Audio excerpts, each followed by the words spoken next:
Abhi Mandhana. I work for Calpine on the solutions team. We help clients manage their energy and sustainability goals. So Matt Hobson, I'm a principal at Energy Edge Consulting. We are a provider of advisory services on sort of all things power and gas to large end use consumers, including data centers. So glad to be here today. My name is Junaid Ali. I'm actually CEO and founder of Prismecs. We are an EPCM company providing power behind the meter. My name is Omar with Bartlett Cocke General Contractors, Director of Operations. I manage our mission critical division. We've got several $1 billion of data centers under construction currently. Yeah, Alan Brookey. I lead business development for Wood Group USA's Power and Industrial business, which is Foster Wheeler boilers and air pollution control. Awesome. Thank you all for being here. So we are going to start with a hard-hitting question. With AI and data centers reshaping the energy landscape faster than ever, from where you sit, what's the biggest opportunity and the biggest challenge that this creates for you? Yeah, I think the opportunity is huge. It's tremendous. What we've seen and what we're going to see with AI and data centers in terms of electric demand is really unprecedented. We haven't seen anything like this in decades, and so I think accordingly, the opportunity is huge from an entire value chain of energy perspective. From where I sit in particular, we see the opportunity as being able to help clients both from a data center perspective as well as non-data centers actually help manage through all of that complexity from a long-term basis. Yeah, sure. So I think from an opportunity perspective, I think it's a generational opportunity to sort of transform the energy industry in Texas. I think deregulation was obviously huge, but I think there's a lot of opportunity now to sort of change the way we're thinking about how we answer the needs of not just the new consumers that are coming to the system, but the existing consumers as well. From a challenge perspective, I think the biggest thing there is doing it in a way that sort of balances affordability and reliability and doesn't compromise either of those things along the way while still meeting the needs of this obviously generational change. Look, Melissa, I've been in this business for 25 years, right? This is unprecedented time for power generation and what I've seen. I've spent my life with General Electric for a better part of my career. We have not seen this thing. So to me, the challenges are the approval processes, of course, Mansoor, my dear friend, talked about that, and the safety and the regulation. I think we're going to get to that as we progress, but that is one of the biggest challenges right now. And that's where you can learn a lot from our industry as well in the petrochemical space. All right. Yeah, so the number of hyperscale data centers going up right now or in planning is prolific. So the construction opportunity is pretty obvious there. The challenge that creates is finding the right people to staff those projects all the way from the trade level to the safety professional level to the subject matter experts, construction managers. Having the people with the right experience for this type of work is key. I guess I would say, Abhi mentioned the value chain. There's a huge opportunity for the people in this room to really develop, an additional industry that hits potentially as hard as energy does here in Texas, in engineering, manufacturing, blue collar labor, all huge opportunities for the regional area here. Wood quickly stepped up to that. All right, Junaid, with your experience, we're going to start with you for the panel. So data centers are creating unprecedented demand for reliable power. What types of generation assets do you believe will be built most aggressively over the next decade? Melissa, somehow I knew you were going to ask me this question. So, we are in the business of generating electrons, right? So it's just like asking me, who's your favorite kid? So I'm going to give you my honest opinion. Look, gas is the clear winner. Speed to market was discussed by the earlier panelists over here. You have, when you look at the power density, the speed, and what we have in the state of Texas, Gas obviously is the winner, followed by SMRs, and I like the solar business and the BESS side of it as well. So, but I think with this AI and the inference models, when you put everything together, I don't think there's any other better solution other than natural gas. So my vote goes toward natural gas. But just to be clear, you do have a favorite kid. Well, I keep it to myself. When's his favorite kid?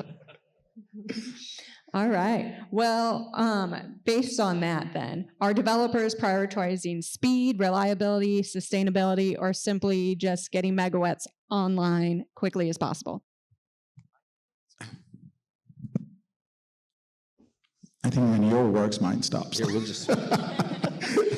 I think it's a mix of everything, but if I had to stack it all together, I think one of the key word which is missing is the safety, right? Because these power plants should be reliable, safe first. They should be able to work around the clock. And then you have to have that workforce mentality, which is geared to do these jobs on a long term, right? Because we are just stepping into, from a power generation standpoint, into the data center world, which traditionally works and relies on utilities. So what they get from utilities is reliability, around the clock. Now they are becoming part of their own generation. So safety is the second thing. Speed, of course, it's just an act of doing business. So if I were to put it, reliability, safety, speed, and then onwards. Awesome. Well, since you've delivered projects around the world, what lessons can Texas apply to accelerate energy infrastructure without compromising reliability? Look, I'm very proud, just like I've been in Texas for the last 15 years of my life. I think Texas is writing the playbook for the world on this one. And I'm very proud to say that because I've worked globally building these power plants and done thousands and hundreds of megawatts. I think we have access, we have the relationships, we have the ease of doing business. If there's anything Texas can learn is to how make this thing more attractive for the international customers which would like to come to this market. I think there is still that resistance. I'm seeing that. So I think if Texas would open its borders for foreign market investors into this game, that would be a game changer for us. Good to know. All right. Abhi, I'm going to move over to you. All right. Hyperscale data centers are becoming some of the largest electricity consumers in the country. How is that changing the way energy providers think about long-term supply and pricing? Yeah, I think the conversation has really shifted. It's a lot less about simply selling power or buying power at the lowest possible price. It's a lot more about long-term strategic partnerships. So, with these data centers, it's a lot about, they're looking for billion-dollar investments for very long-term horizons. So the conversation really has to be about long-term strategic partnership. How do you manage through that complexity over the long term and sit side by side with them to help them navigate those constructs? All right, so they're going to come tackle you after this? Or maybe Pilar over there. Maybe Pilar, yeah, that's right. She'll probably be easier to get. All right, are customers looking for certainty of cost, certainty of supply, or both? I mean, I think it's definitely both, but if I had to prioritize, it's probably certainty of supply, particularly from a data center's perspective, right? But, again, right behind it is certainty of cost as well. Again, these are very, very large. They are trying to get up and running, as, a lot of folks have already said, as quickly as possible. So certainty of supply naturally is paramount. Absolutely. What investment signals are you watching that tell you where Texas power market is headed over the next 5 to 10 years? Yeah, I think there's probably 3 things that come to my mind. The first one would be right off the bat, the forward curve for energy, right? So that's effectively the collective market's view of where they believe supply, demand, and risk are going to intersect. So that would be sort of the first thing that I would go to. The second piece of the puzzle, in my mind, is probably the interconnection queue from a generation perspective. So you look at the generation interconnection queue right now from ERCOT, and there's a huge amount of solar and battery growth that's projected to occur. it's worth noting that some of that has come off over the last couple of years, particularly from a battery storage perspective. But that would be another piece that I would look at to try to kind of read in the tea leaves. The last piece of the puzzle, I would say, is probably the large load interconnection queue. So similar to the generation interconnection queue that ERCOT produces, you also have a large load interconnection queue. That gives you a sense of what large loads are out there. So if you look at it right now, I think in 2030, the last update that I had seen, close to 400 gigawatts of peak demand expected to show up in ERCOT. Again, and folks have alluded to this before, hard to really understand if that's actually what's going to show up. I'll take the under, but nonetheless, that's another piece of the puzzle, I think, that helps to kind of understand what's going to happen in the power market over the next 5 to 10 years. Are either of you guys going against him? I'd be on the under too. I mean, for frame of reference, like when I started in the power business in 2002 in Texas, I think peak demand was maybe 60 gigawatts. Today it's 85. So to go to 400 in 5 years, 6 years. That's right. Yeah, I'd be on the under. How much under? That's a big question. Awesome. Thank you. All right, Omar, your turn. We're seeing billions of dollars announced for AI infrastructure. How different are data center projects compared to traditional industrial construction, being from where you guys sit? Yeah, so these hyperscale data centers are mega projects. And when I built my first data center 15 years ago, it was not a hyperscale project. It was for a dedicated user. And that's kind of the trend that the market followed for a little while. Where people were really interested in how quickly can you build this, and you were innovating new solutions. Now the hyperscalers, they know exactly what you're building. You're not innovating anything. This is exactly what we want. We built it before. It's as close as the construction market's going to get to building F-150s. They are highly repetitive projects. So when we think in terms of cost, time, quality, and most importantly, safety, we've got projects with 700 electricians building out just 100 megawatts of data center infrastructure. And so just the law of probabilities, you're going to see a lot of different safety challenges, but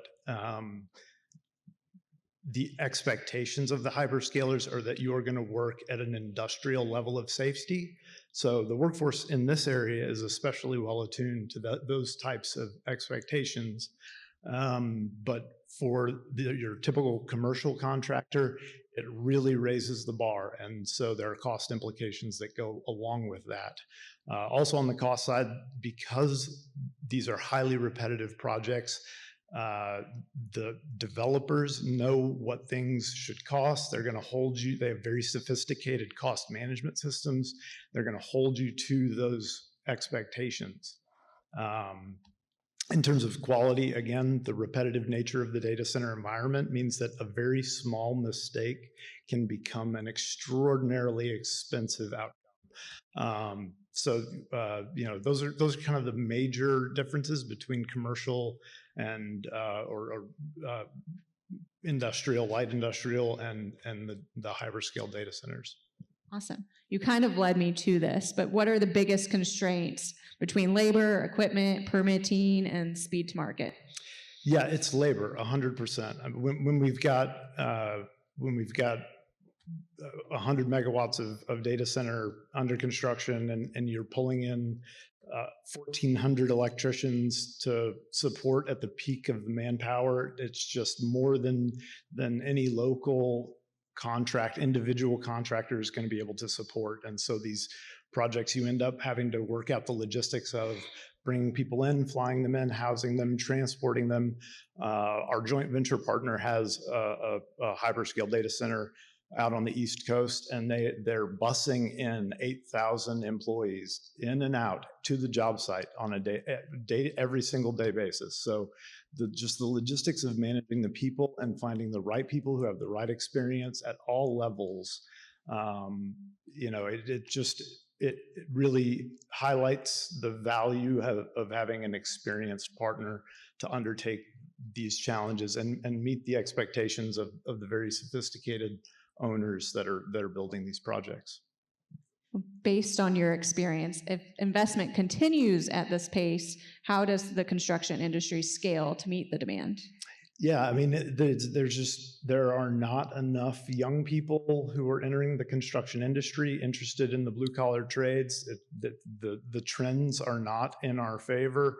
If you want job security right now, become an electrician, because these hyperscale data centers are electrical projects with architectural features, and that's very, very different from your typical commercial construction project where the architect is driving the features of the project. Thank you, Omar. All right, Matt, it's your turn. All right. Many companies now view electricity as a strategic business decision rather than just an operating expense. How is AI changing the way organizations procure energy? Wow, how long do I have to answer that? A good 15 minutes? No, so I mean, I would even rewind back to 2021, back to Winter Storm Uri, not to take something that was obviously very, very bad, but there was good that came out of that in the sense of there's been a lot of change that really focused the legislature, the Public Utility Commission, ERCOT's attention on reliability of the power grid, reliability of the power system. And so there's been a lot of good change that's come out of that. But for a lot of the clients that we work with, that's meant they needed to get a lot more engaged in how they're managing energy because there was so much change happening. So fast forward 3 years, 2024, ERCOT comes out with their first really big forecast of load growth, incorporating a lot of these new large loads and data centers. And I think, folks were kind of already in that mentality of, hey, this isn't a one size fits all. What we did in 2016 and 2018 when markets were pretty calm and we could kind of do a 2 or 3 year contract and just put it to bed and not really think about it for a while. Very, very different environment. And it's been that way for 5 years now. So I think on a go forward basis, it continues to be very much a need to be engaged, a need to be paying attention to what's happening regulatory wise, to what's happening market wise. And that works both ways. I mean, we've been now in our third summer where prices in the index market have been very, very low. So just again, kind of saying like, hey, we're going to do one contract, walk away for a couple of years. That may not be the best approach necessarily. All right. So you're leading me to the next question. What procurement strategies are becoming more common as energy demand increases? Yeah, definitely more actively manage things. And I think generally we're seeing clients sort of reevaluate where do they sit on the spectrum of, risk and reliability versus cost. So thinking about, not saying that they want unreliable service, but maybe thinking about where do they have flexibility, or does it make sense to have on-site generation resources, on-site backup resources, battery storage. For a lot of our clients, renewables are a part of that equation too. So sort of figuring out what types of structures and where they sit on that spectrum and in turn, how much they're going to pay for electricity. And the same holds true, we're talking about power today, but natural gas is all the same, right? We're dealing with all the same issues on the natural gas side. And to be honest, I think we're going to see that real big growth in demand, maybe more or quicker in the gas side of it than we will on the power side of it. But I think it's really more flexibility, being more engaged and looking at products that can kind of capitalize on that. Well, how do you think industrial companies should position themselves today if they expect significantly higher power costs over the next decade? Yeah, I think, a number of things. I think thinking long-term, right? Not just necessarily thinking about where these markets are going to be and sort of what the system is going to look like in 2027 and 2028, but thinking about it in 2030 and 2035, and sort of having a decision framework that allows you to say, okay, this may make sense today, maybe taking index exposure makes sense today, but we believe by 2030 that's probably not going to make sense. So it could be the inverse of what maybe people would have done in the past, where they said, okay, we'll do short-term contracts that are index-based. You might actually do something that's longer term, but has a mix of the two. And I think also, again, looking at ways that they can be actively engaged, whether that's through flexibility of operations, whether that's through getting engaged in the regulatory process. A lot of the decisions that are being made about sort of market constructs are going to impact all the users on the system. And so having a position on those things and then having a strategy for how to deal with what decisions ultimately get made, I think is really important. Thank you. All right. Europe, engineering firms are being asked to design larger, faster, and more complex energy products than ever before. What trends are you seeing from clients? Everyone on this stage said speed, right? It's the easy answer, and it's true. So what we're seeing is obviously the huge speed to market, the huge speed of projects, but also the procurement cycle being flipped, right? Folks are obtaining their turbines maybe ahead of the project and asking a firm like Wood to come in and figure out how they're going to engineer and incorporate it. So for us, the speed is the big change. Every megawatt that you can get out and deployed is a good megawatt. You know, people have been focusing on reliability, et cetera, but you listen to the two other folks on the stage before us, they're focused on speed to market. Awesome. Where do you see the biggest investment opportunities across generation, transmission, and grid infrastructure? So I think in the short term, it's generation, because people have to secure the generation. It's where the investment is happening now. In the medium term, transmission and distribution is going to have to catch up, right? I mean, the utilities are not able to scale it as quickly as they are generation, but it's still got to scale at some point. Awesome. Looking ahead 10 years, what technologies or infrastructure investments will have the greatest impact on grid reliability? My personal opinion is twofold. One is I think we'll see a lot more behind the meter investments, and that those investments will get a lot bigger and a lot quicker as people get comfortable with deploying generation at scale. And the other piece that I think is that you'll see a lot of investment in extending the life of assets, less so in states like Texas, but in other parts of the US, there's a lot of really aged assets that utilities can a little bit more easily extend the life, increase the capacity, increase reliability to help take the pressure off of the load that they're going to see from hyperscalers. Awesome. All right. This one's for all of you and whoever wants to jump in first. How real is the AI-driven demand we're hearing about? Is this another cycle or a structural transformation of the energy market? There's too much money for it to be a cycle. I feel like we need Valeria to come back up for this one, right? Exactly. You're asking the wrong crowd. I mean, when I first started building data centers, you would have like 10 kilowatts per rack. And now I'm reading about testing that's being done on the latest chipsets in Brazil that's 600 kilowatts per rack. And as the one thing that's been consistent about the evolution of these data centers is that the energy density is getting greater and greater and greater. And so that part at least is not a fad.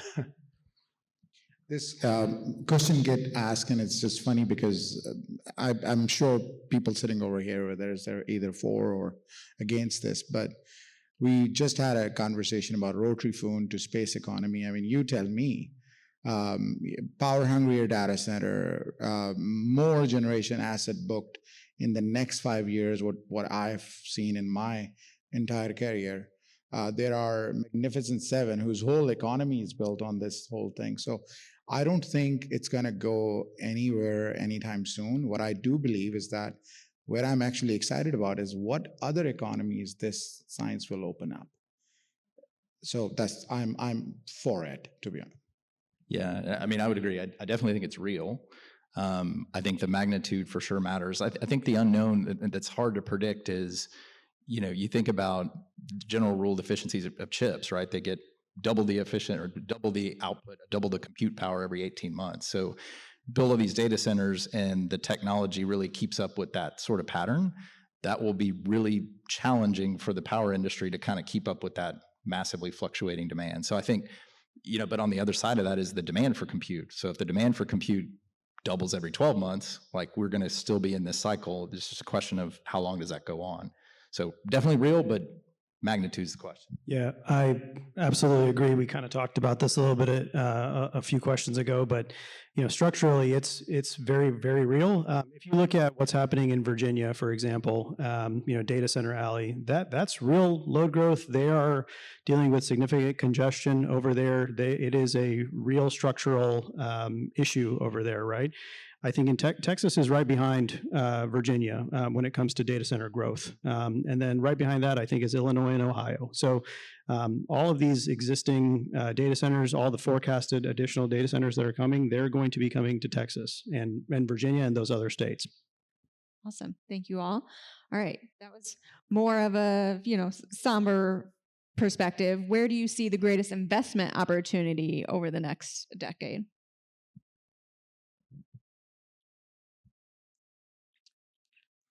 Omar. I think it's not conceivable to me that we'll be able to build enough power generation. And even if we do, we're not going to be able to get the transmission and distribution systems deployed as quickly as the data centers are being built. We already have data centers sitting where we're on tactical power, and the substation for our permanent power is still several years out.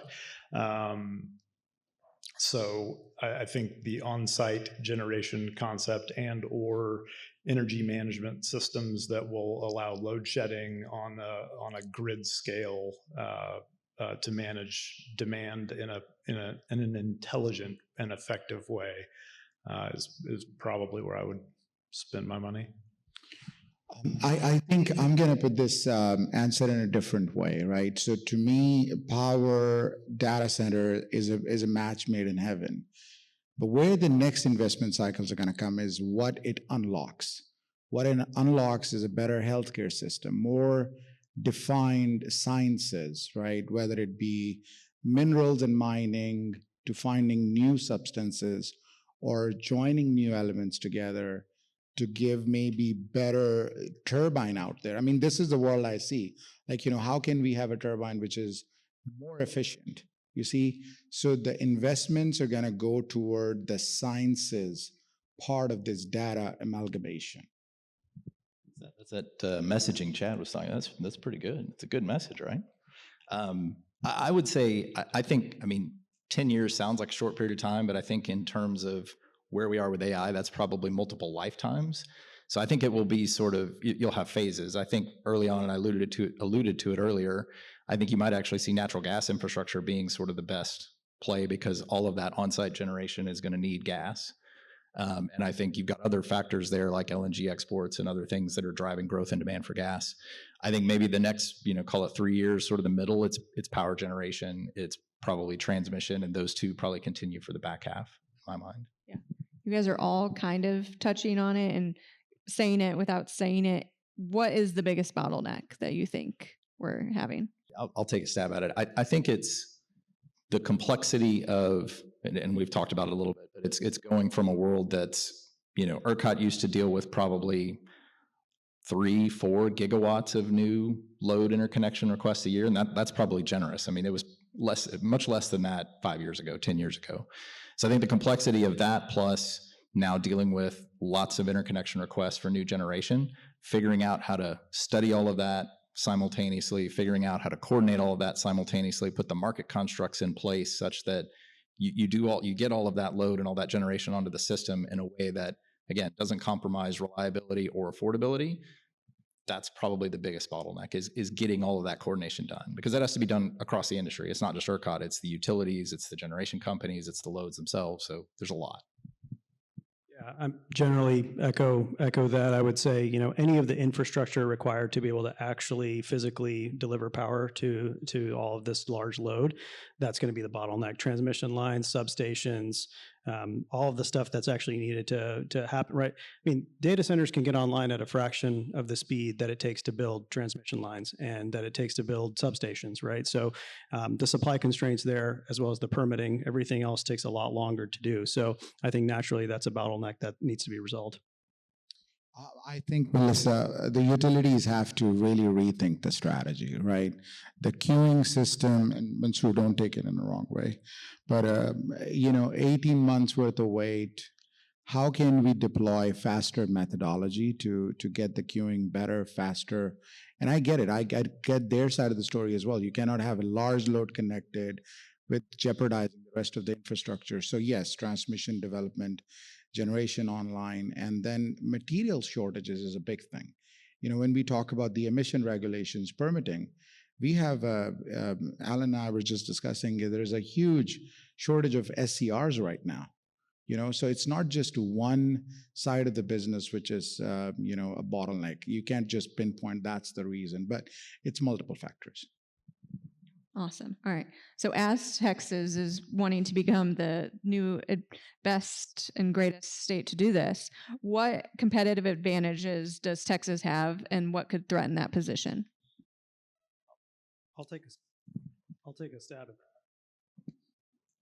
Can you hear me? I'll take a stab at that. I think the first thing that comes to my mind is energy abundance. Texas is blessed with all types of power: solar, wind, obviously natural gas. So we have an abundance of that from a perspective of actually being able to build it, but also being able to geographically make it make sense. I will also say, there's obviously Texas is very business friendly, and part and parcel to that, we have a very skilled labor force that's able to actually go and do these projects. And then finally, last but not least, we have a competitive electricity market. That allows customers to actually be able to take control of their power needs and actually be able to do long-term power procurement and actually think about how they want to manage their power going forward and really take control of it. Alan, are you allowed to answer this? You live in Phoenix. I think so. Just to echo, I think the workforce that we have in Texas is very well positioned to capture the increase in demand. The robust engineering workforce, manufacturing that exists here, blue collar labor, is directly applicable to data centers and the boom in power that's here and is coming. So the trick is scaling it, right? With places like this, it's not an easy feat, but very few states can boast what Texas has. I'll throw one more in. And it kind of gets to some of what Abhi was saying. So compared to other states, Texas, we have in essence, an independent power market. You look at other major data center hubs that are part of Northeast power markets, Midwest power markets. They're dealing with a lot of challenges right now because they have to answer to multiple states. They have to answer to multiple different federal agencies. And so you have competing interests, right? You have some states that are really focused on decarbonization. You have some states that are not maybe seeing the data center development, and they're really worried about affordability of power. And so it's becoming really difficult for them to sort of balance and continue on a path forward. Whereas in Texas, it's one grid, it's one operator, one regulator, and everybody's pretty much on the same page. So that's definitely a benefit. Awesome. Thank you, guys. Obviously, in fashion of Economic Alliance being the host here, why should the Houston Port region be viewed as one of the premier locations for AI infrastructure and data center investment, specifically Houston? I'll take that. Look, we have, again, petrochemical business is the biggest and the largest. We have the healthcare business, the biggest and the largest. So we have so many data points coming out of this city. It's just unbelievable what can be done by just capturing the data, using that. And again, I'm just a big believer that this will open up a lot of new avenues. Yeah, I've kind of said this before, but because of the industrial experience of the workforce here, that really kind of teased the area up nicely to meet the safety expectations of a hyperscale data center project. This is a fun one. If each of you were allocating $10 billion today, where in the energy value chain would you invest and why? Well, I'll retire and I'll give my money to a friend from UBS. And there you go. But, to me, I'm a big believer in everything we've just spoken, all of my friends have. It's got to get invested in the local community. It's got to create more jobs. It's got to be more avenues like this. Again, look, one of the person have asked a question about the educational institutions, right? That's a biggest question as a father I have, like what my kids should be doing. Because everything now they can do using ChatGPT. They believe they can do everything now. Awesome. Well, we are getting close to the end, so this closing question is for each of you. Imagine we're here again in 10 years. What's one headline you hope to read about AI, energy, and infrastructure, and one headline you hope to never see again? Abhi, I'll start with you. Okay. I guess in terms of the headline I'd like to see, and keep in mind, big caveat, I'm not a journalist, so this won't be punchy at all, but Texas got ahead, or Texas became the energy capital of the world by getting ahead of AI demand, by getting the right infrastructure in place to do it. And I think in terms of the bad headline that I would not want to see is probably the converse of that, or the inverse of that, which would basically be Texas fell behind because they weren't able to get ahead of the AI demand that was showing up. I like positivity. Go Texas. Yeah, I think in terms of good headline, I think 2035, Texas navigates another peak summer season with reasonable power prices, no reliability concerns, and the industry overall is doing really well. I think on the negative, and I'll throw a little bit of a zinger on this one. I would hate to hear, Texas re-regulates the power market because basically we have reliability and affordability problems that we didn't get out in front of. And that's probably extreme, but I do think the stakes are really high on us getting this right. Okay, keep going, Junaid. I'll just keep it short. I mean, we just heard the Texas announcing 400 gigawatt, right? Who gives that? That's just Texas for you, right? So, Omar, you're going to have a good one. I would love to read a headline that said AI helps physicians cure all forms of cancer.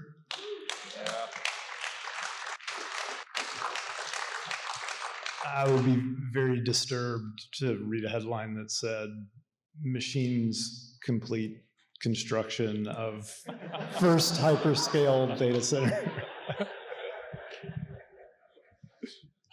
It's a tough one to follow. Yeah, I'd be good to everybody else. Houston area is the new Silicon Valley. Captures the increase in demand for energy and data centers. And this one's not going to be popular with the crowd, but what I don't want to read is that Texas defeats OU again in the Red River Rivalry. Awesome. Thank you guys all so much.